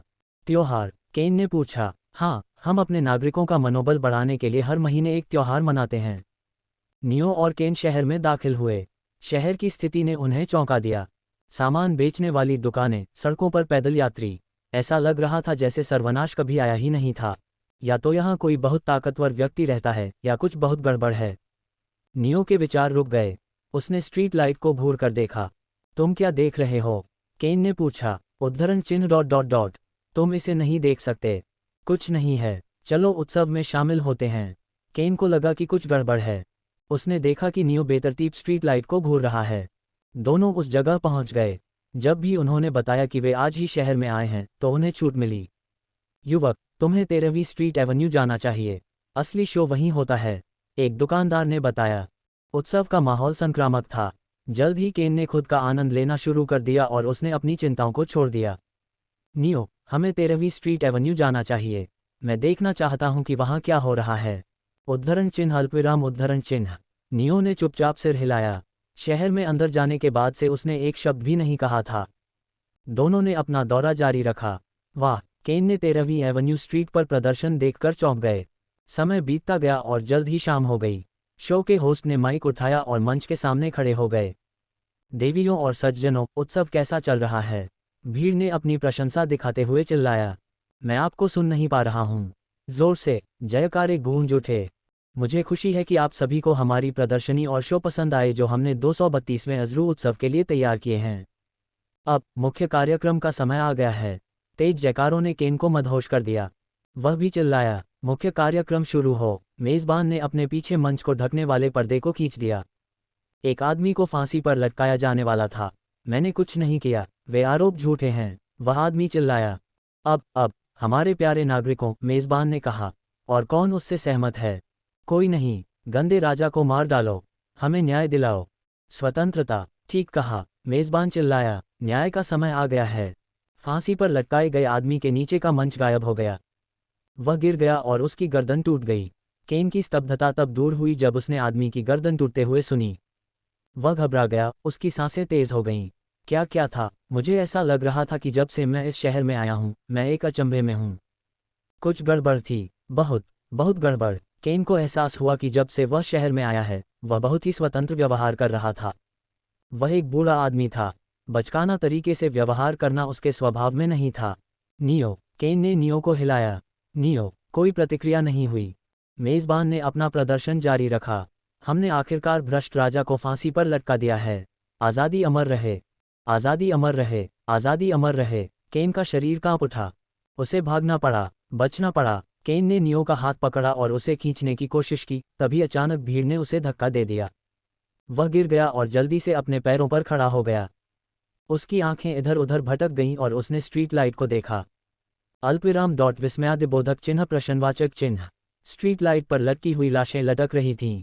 डर ने केन के दिल को जकड़ लिया। इससे पहले कि वह भाग पाता, धुंध ने फिर से उसके दिमाग को ढक लिया। हाँ, मैं क्या कर रहा था? केन ने बड़बड़ाया। उसने चारों ओर देखा। जब उसे कुछ भी गलत नहीं लगा तो वह भीड़ के साथ जयकारे लगाने लगा। नियो, जो सब कुछ देख रहा था, ने अपने होंठ सिकोड़े। तो जब आपको कोई शक्तिशाली झटका लगता है तो दिमाग पर नियंत्रण टूट सकता है। उसे महसूस हो रहा था कि कोई विदेशी शक्ति उसके दिमाग को प्रभावित करने की कोशिश कर रही है। उसका कौशल अनंत उस स्थिति प्रभावों के खिलाफ प्रतिरोध देता था, जिसमें मानसिक हमले का प्रतिरोध भी शामिल था। मेरे कौशल से मुझे कुछ समय तक सुरक्षित रहना चाहिए। उसने अपनी नज़र मंच की ओर घुमाई। एक शहर जो दिमाग पर नियंत्रण में है, उसने बड़बड़ाया। इन लोगों को बचाने से मुझे अपनी प्रसिद्धि बढ़ाने में निश्चित रूप से मदद मिलेगी। जब वह बोल रहा था तब भी उसे महसूस हो रहा था कि उसके दिमाग को नियंत्रित करने की कोशिश कर रही विदेशी शक्ति और मजबूत होती जा रही है। रात गहराती गई। नियो और केन को नगर परिषद के एक सदस्य ने अस्थायी निवास के लिए निर्देशित किया। कल आपको आपकी विशेषज्ञता के आधार पर नौकरी दी जाएगी। तब तक यह आपका निवास होगा, नगर परिषद के सदस्य ने कहा। धन्यवाद, केन मुस्कुराया। वह अपने कमरे में चला गया। नियो ने उसे दिए गए कमरे में कदम रखा। वह बालकनी में गया और बाहर चांद को घूरने लगा। मुझे शहर को बचाने के लिए राक्षस को मारना होगा, लेकिन राक्षस कहाँ है? दिन के समय वह और केन त्योहार का आनंद लेने के लिए शहर में घूमते रहे। नियो ने उस समय राक्षस को खोजने की कोशिश की थी। उसका पहला विचार दिव्य ऊर्जा की उच्च सांद्रता वाले स्थानों की तलाश करना था। समस्या ये थी कि पूरा शहर दिव्य ऊर्जा की मोटी चादर से ढका हुआ था। राक्षस को पहचानना मुश्किल था। और वो लटकी हुई लाशें। नियो ने बालकनी से नीचे स्ट्रीट लाइट्स की ओर देखा। ये स्थिति एनोमली #33 की रिपोर्ट के समान दिखती है। अकादमी में छात्रों को शक्तिशाली और प्रसिद्ध राक्षसों और विसंगतियों के लक्षण सिखाए गए थे।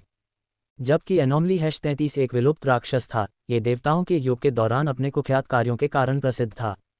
हालांकि चूंकि राक्षस बूढ़ा था, इसलिए इसके बारे में बहुत कम जानकारी ही ज्ञात थी। एनोमली #33 फेनोमेना प्रकार का राक्षस। ये लोगों को नियंत्रित करता है और उन्हें हैंड किंग्स ट्रेजेडी नाटक से गुजरने के लिए मजबूर करता है। नियो ने अपनी भौहों को सहलाया। घटना प्रकार के राक्षसों के पास भौतिक शरीर नहीं थे। वे अमूर्त अवधारणाओं के रूप में अस्तित्व में थे। दूसरे शब्दों में, नाटक हैंड किंग्स ट्रेजेडी खुद विसंगति #33 था। ठीक है, मुझे लगता है कि यह अच्छी बात है कि रिपोर्ट में कम से कम विसंगति #33 को हराने का तरीका तो था। मुझे बस ये सुनिश्चित करने की ज़रूरत है कि जब तक मैं विसंगति #33 का मूल नहीं खोज लेता, तब तक मेरा मन नियंत्रण प्रतिरोध काम करता रहे। नियो ने अपनी उंगलियां फैलाईं और जम्हाई ली। उसने रात के लिए सोने का फैसला किया। बिस्तर पर लेटते ही उसकी चेतना धुंधली हो गई। नियो की इंद्रियां अलार्म बजा रही थीं। उसने सहज रूप से ओशियन एम्ब्रेस स्पेल को ट्रिगर किया। एक शक्तिशाली बल उसके पेट पर लगा और वह उड़कर वापस चला गया। उसका शरीर कई इमारतों की दीवारों को तोड़ता हुआ सड़क पर जा गिरा। अरे, मुझे चैन से सोने दो। नियो ने अपने कपड़े झाड़े। जबकि हमले ने उसे चौंका दिया, उसे कोई चोट नहीं आई। ओशियन एम्ब्रेस ने उसकी रक्षा की। य ईश निंदा करने वाले, जिसने मेरा चेहरा देखा, तुम्हें पा लिया। 4 मीटर ऊंची मूर्ति में मांसपेशियां और शारीरिक बनावट थी। यह नियो के सामने खड़ी थी, साइड चेस्ट पोज कर रही थी। उद्धरण चिन्ह अल्पविराम प्रश्नवाचक चिन्ह उद्धरण चिन्ह। नियो ने उसे घूरते हुए भ्रमित होकर देखा। तुम पोज क्यों कर रहे हो? मुझसे बात मत करो, मुझसे बात मत करो। मुझे ऐसे लोग पसंद नहीं हैं जो मेरा चेहरा देखते हैं। राक्षस ने बारी बारी से फ्रंट लेट पोज किया। अपनी अजीब हरकतों के विपरीत उसका चेहरा उग्र था, जिससे वह नियो को खून की प्यास से घूर रहा था। नियो को आसपास एक और मौजूदगी का एहसास हुआ। उसने दूसरी मूर्ति को देखा, जो इमारतों के ऊपर मकड़ी की तरह 4 पैरों पर रेंग रही थी। उसके चेहरे पर भी वैसा ही उग्र भाव था जब वह बुदबुदा रही थी। तुमने मेरा चेहरा देखा, मेरा प्यारा चेहरा। पहला राक्षस नियो की ओर दौड़ा। उसने अपनी मुट्ठी पीछे खींची और उसके सिर पर मुक्का मारा। राक्षस का हाथ टूट गया, मानो वह किसी पत्थर से टकराया हो। इससे पहले कि वह कुछ प्रतिक्रिया कर पाता, नियो उसके करीब गया और उसकी छाती पर मुक्का मारा। राक्षस का शरीर फट गया। उसने एक छोटा कंकड़ आकार का मलबा उठाया और उसे दूसरे नग्न मूर्ति राक्षस की ओर फेंका। कंकड़ राक्षस के सिर में जा लगा। मृत राक्षस इमारत से नीचे गिरा और होंडा सिविक के ऊपर दुर्घटनाग्रस्त हो गया। लड़ाई कुछ ही सेकंड में खत्म हो गई। खुश होने के बजाय नियो के चेहरे पर शिकन थी। ये दोनों पिछले मूर्ति राक्षस से ज्यादा ताकतवर थे। मूर्ति राक्षस अजीब थे, उन्होंने नियो को कैसे पाया? उनकी संख्या 1 से बढ़कर 2 हो गई और वे और भी ताकतवर हो गए। क्या ये संयोग था? अरे केन! नियो की आंखें चौड़ी हो गईं, उसे एहसास हुआ कि केन पर भी हमला हुआ होगा। वह अपने अस्थायी निवास की ओर भागा। उस जगह पहुंचकर उसने देखा कि इमारत ध्वस्त हो गई है। नियो ने चारों ओर देखा और नष्ट सड़कें देखीं, जैसे कि कोई बड़ी चीज उनके बीच से गुजरी हो। उसने तेजी से सुरागों का पीछा किया। उसे केन का पीछा करते हुए 2 मूर्ति राक्षसों को खोजने में ज्यादा समय नहीं लगा। केन गलियों में फिसल रहा था, राक्षसों के बड़े आकार का इस्तेमाल करके जिंदा रहने के लिए। केन! नियो चिल्लाया। बत्तख! केन ने अपना सिर घुमाया और नियो को देखा। एक पल में वह लुढ़क गया। नियो हवा में ऊपर बिना रोक टोक के मुक्का मारा। शॉकवेव गरजने लगे और संपीड़ित हवा राक्षसों की ओर विस्फोटित हुई। उनके शरीर भारी बल के नीचे कुचल गए, एक पल में लुगदी में बदल गए। नियो जमीन पर उतरा और केन के पास गया। तुम ठीक हो? ओह हाँ, केन ने भारी अंतराल के माध्यम से बड़बड़ाया। मैं जीवित हूँ, हाँ। वह दिमाग के नियंत्रण में नहीं है, नियो ने देखा। लगता है कि हमला किए जाने के सदमे ने उसे दिमाग के नियंत्रण से बाहर कर दिया। Thank you. नियो की मदद से केन खड़ा हुआ। उसने राक्षसों के बचे हुए हिस्से को देखा और सावधानी से अपना मुंह खोला। इस बार 2 मूर्ति राक्षस कौन थे? हाँ, हे भगवान! केन की अभिव्यक्ति बिखर गई। अफवाहें सच थीं। ये फेस मॉन्स्टर्स एक बार अपना चेहरा देखने के बाद किसी को जाने नहीं देंगे। भले ही हम उन्हें हरा दें, वे पीछा करते रहेंगे। केन ने बोलना बंद कर दिया। उसकी आंखें धुंधली हो गईं। उसने सिर झुकाया। मुझे बचाने के लिए धन्यवाद, नियो। आरज़ू में मॉन्स्टर्स के हमले दुर्लभ हैं। आज एक अपवाद था। त्योहार के कारण सुरक्षा ढीली रही होगी, केन ने कहा। मैं समझ गया। नियो ने केन की धुंधली आंखों को देखा। ये जानते हुए कि वह एनोमली -33 के नियंत्रण में वापस आ गया था, उसने केन के उत्तर में छेद दिखाने की जहमत नहीं उठाई। चलो चलते हैं। मैं देखना चाहता हूं कि ये राक्षस कहां से आए हैं। एक त्वरित खोज ही सब कुछ समझाने के लिए पर्याप्त थी। मूर्ति राक्षस दीवारों पर चढ़ गए थे और सीधे नियो और केन के स्थान पर पहुंच गए थे। अगर ये राक्षस और भी आते रहेंगे तो उनसे अभी निपटना बेहतर है। नियो ने शहर छोड़ने के लिए एक कदम बढ़ाया, तभी अचानक केन ने उसका हाथ पकड़ लिया। तुम क्या कर रहे हो? तुम्हें उन राक्षसों से निपटने की कोई ज़रूरत नहीं है। शहर तुम्हारी रक्षा करेगा। उन्होंने आज मेरी रक्षा ज़रूर की। आज एक गलती हुई। आरज़ू एक गलती दोबारा नहीं दोहराता। यही कारण है कि हमारा शहर 20 साल से खड़ा है। नियो ने अपना हाथ खींचने की कोशिश की। केन ने आश्चर्यजनक रूप से अलौकिक शक्ति दिखाई और नियो का हाथ पकड़ लिया। केन कोई जागृत करने वाला नहीं है। वह इतनी शक्ति कैसे लगा सकता है? नियो की भौहें और भी खराब हो गईं। ऐसा लगता है कि एनोमली -33 अपने दिमाग के नियंत्रण में लक्ष्यों की शारीरिक शक्ति बढ़ा सकता है। ये रिपोर्ट में नहीं था। नियो जानता था कि रिपोर्ट अधूरी थी, लेकिन ये जानकारी में एक बड़ा अंतर था। नियो के हाथ पर केन की पकड़ मजबूत होती गई। नियो अगर गंभीर होता तो अपना हाथ खींच सकता था, लेकिन शहर जाग रहा है। उसे लग रहा था कि इमारतों के अंदर लोग नियो को पकड़ने के लिए बाहर निकलेंगे अगर नियो शहर छोड़ने की योजना बनाता है। अगर मैं जाना चाहता हूं तो मुझे उनका नरसंहार करना होगा। यह मेरे लक्ष्य के बिल्कुल विपरीत है। नियो आहें भरना चाहता था। मैं बकवास महसूस करने लगा हूं। उसने अपनी जीभ चटकाई। उसने केन की ओर देखा और सिर हिलाया। समझ गया, मैं शहर नहीं छोड़ूंगा। हाँ, तुम्हें यही करना चाहिए। खतरनाक राक्षस रात में बाहर आते हैं। तुम तभी सुरक्षित रहोगे जब तुम शहर के भीतर रहोगे। केन मुस्कुराया और नियो के हाथ पर से अपनी पकड़ छोड़ दी। नियो उसके पीछे पीछे अस्थायी निवास पर वापस चला गया। नगर परिषद के सदस्य, पुलिस, शहर के जागरूक लोग और अन्य लोग उन दोनों का इंतजार कर रहे थे। उन्होंने नियो को उन्हें बचाने के लिए धन्यवाद दिया। शहर की प्रतिक्रिया मूर्ति राक्षसों को हटाने में धीमी थी। अगर वह नहीं होता तो बहुत बड़ा नुकसान हो सकता था।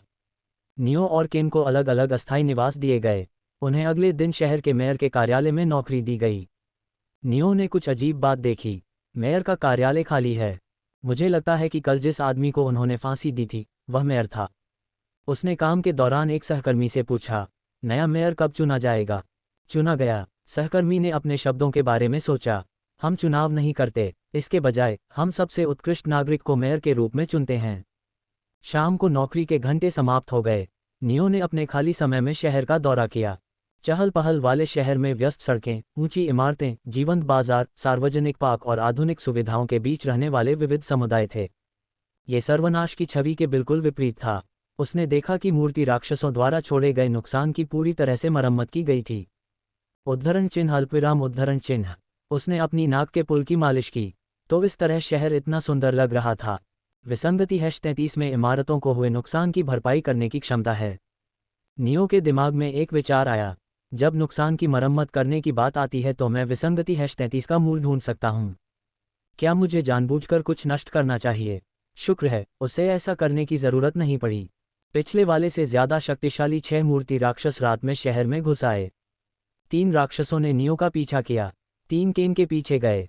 नियो ने उन्हें अपेक्षाकृत आसानी से मार गिराया। कोई भी फिर से मदद करने नहीं आया। उसने अपने होंठ सिकोड़े, इससे इसकी पुष्टि होती है, मूर्ति राक्षस और विसंगति -33 स्वतंत्र हैं। मूर्ति राक्षसों ने उन सभी पर हमला किया जिन्होंने उनका चेहरा देखा। MVLE-PE पर अधिक जानकारी प्राप्त करें।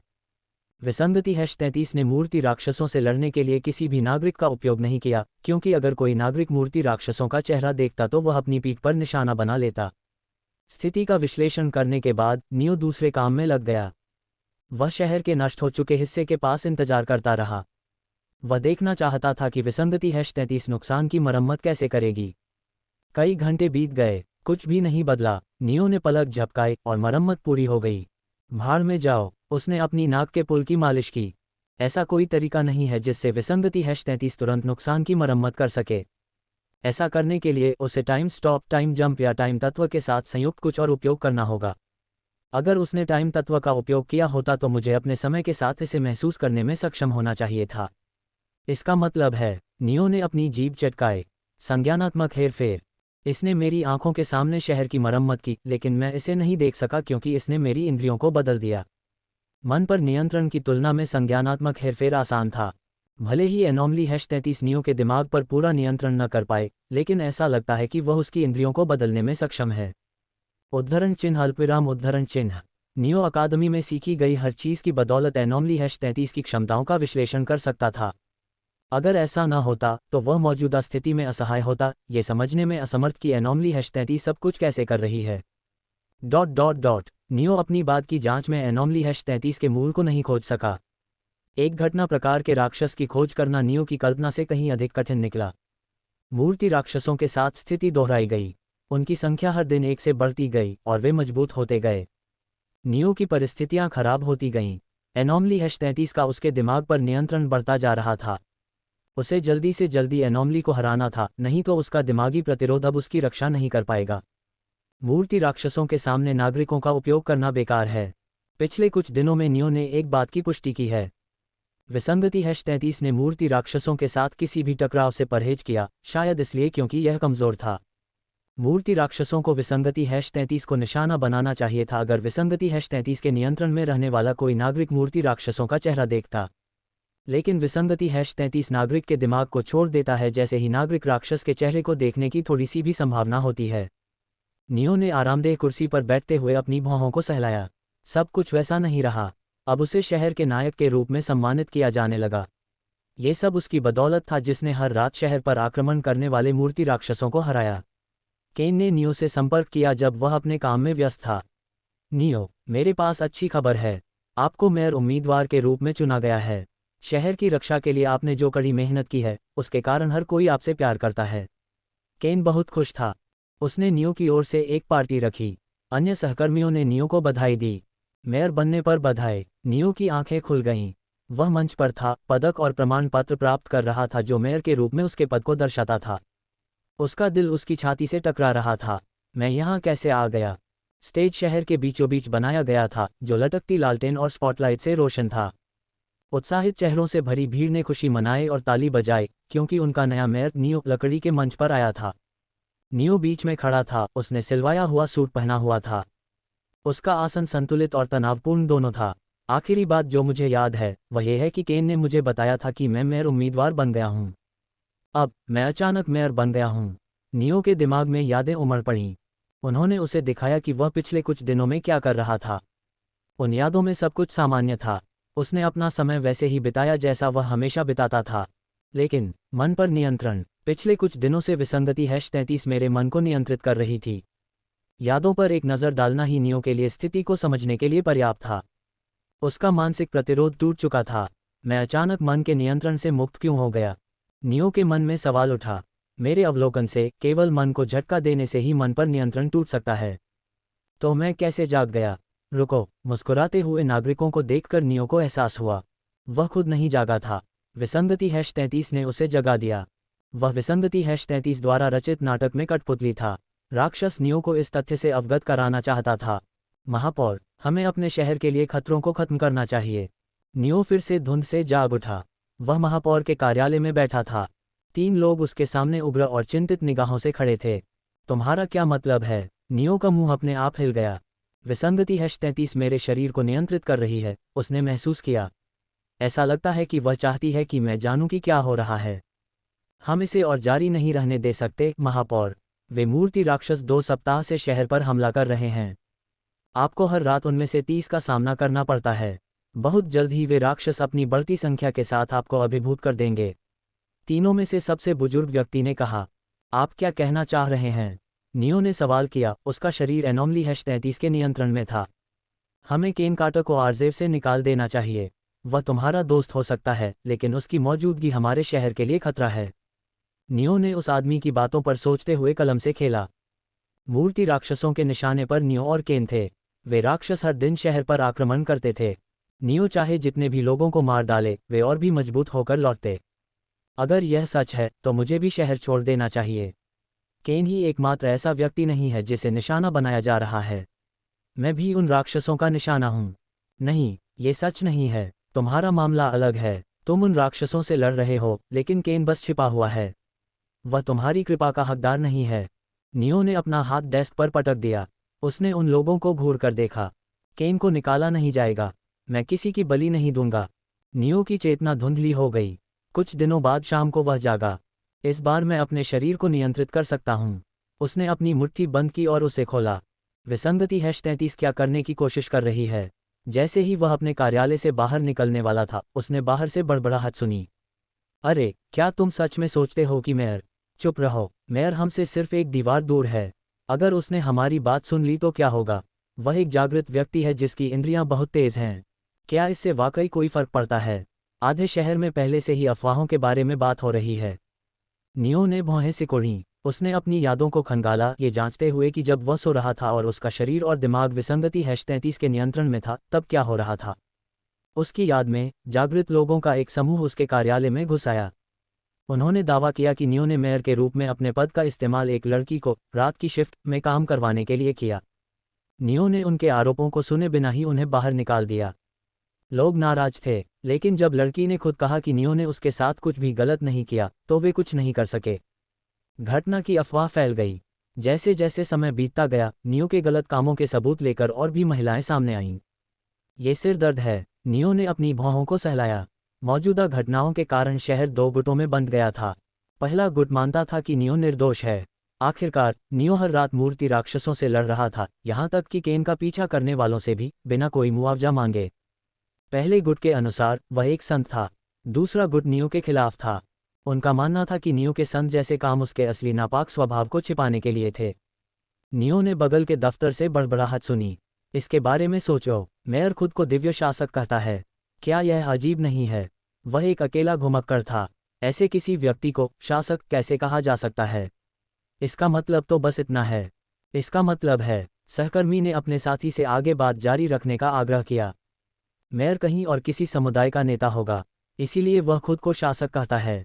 क्या तुम मूर्ख हो? ऐसा कोई तरीका नहीं है कि कोई व्यक्ति जो किसी समुदाय पर शासन करता है, वह इन दिनों में अकेला घुमक्कड़ बन जाए।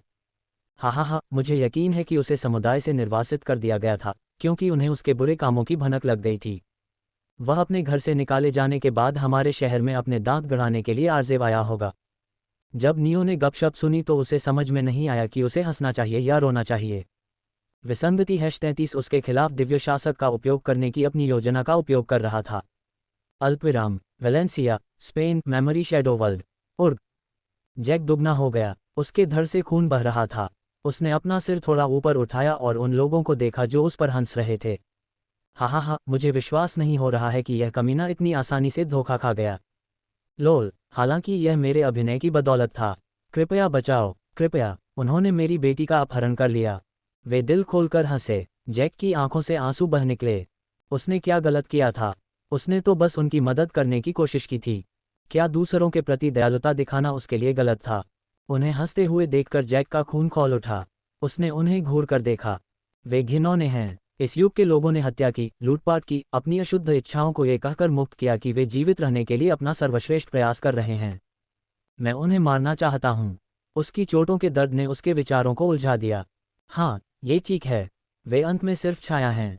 अगर मैं उन्हें मार भी दूं तो भी कोई परिणाम नहीं होगा। अब तक वह इसलिए पीछे हट गया था क्योंकि वे इंसानों की तरह दिखते थे। जैक ने अपनी आंखें बंद कर लीं और उसके होठों से हल्की सी हंसी निकली। माफ करना, नियो, मैं अपनी नैतिकता पर कायम रहने के लिए पर्याप्त मजबूत नहीं हूं। लोगों को एहसास हुआ कि कुछ गड़बड़ है। M_Wheeler पर विशेष रोमांच पढ़ें।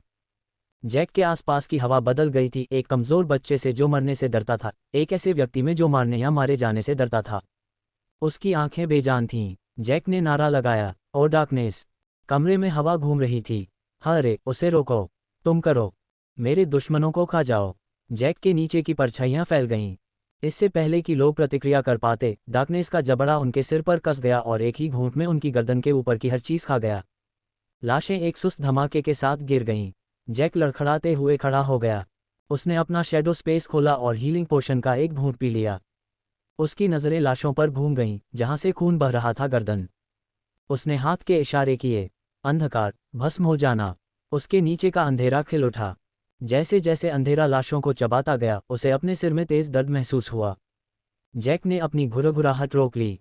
शक्ति जोड़ 5, जोड़ शक्ति डिबफ मंत्र, जोड़ आंशिक यादें। दर्द बढ़ता गया क्योंकि उसके सिर में एक नए मंत्र और यादों के बारे में ज्ञान प्रकट हुआ। जैक ने मंत्र को नज़रअंदाज कर दिया। उसने यादों पर ध्यान केंद्रित किया। उन्होंने उसे उन लोगों की जिंदगियां दिखाईं जिन्हें उसने खाया था। घृणित शैतान। जैक ने अपने होंठ काटे। वे उसकी कल्पना से कहीं ज्यादा बुरे थे। मुझे उन्हें इतनी आसानी से मरने नहीं देना चाहिए था। उसने अपना सिर उठाया और नष्ट हो चुके शहर को देखा। उसने जिन लोगों को हराया वे अकेले नहीं थे। उनमें से एक समूह था जो अनजान भटकने वालों पर हमला करता था और उनका फायदा उठाता था। पुरुषों को मार दिया जाता था या गुलामों की तरह शारीरिक श्रम के लिए इस्तेमाल किया जाता था। महिलाओं के साथ खिलौनों जैसा व्यवहार किया जाता था और टूटने के बाद उन्हें फेंक दिया जाता था। बस इतना ही नहीं था। नरभक्षण, यातना, आन तस्करी, अवैध मानव प्रयोग, मानव बलि। जो कुछ हो रहा था उसका कोई अंत नहीं था। ये जगह एक स्वर्ग है। जैक ने अपने मंदिरों की मालिश की। अंधेरे की आवाज़ें उसे अभिभूत करने की धमकी दे रही थीं। मैं उन सभी को बिना किसी दोषी विवेक के खा सकता हूँ। उसके विचार असंगत और झकझोरने वाले थे। लोगों ने डार्कनेस का उपयोग न करने की सलाह क्यों दी, इसका एक कारण था। इससे इसके उपयोगकर्ता पागल हो जाते थे। लेकिन जैक का रुकने का कोई इरादा नहीं था। मैं डार्कनेस पर विजय प्राप्त करूंगा। मैं ये कर सकता हूँ।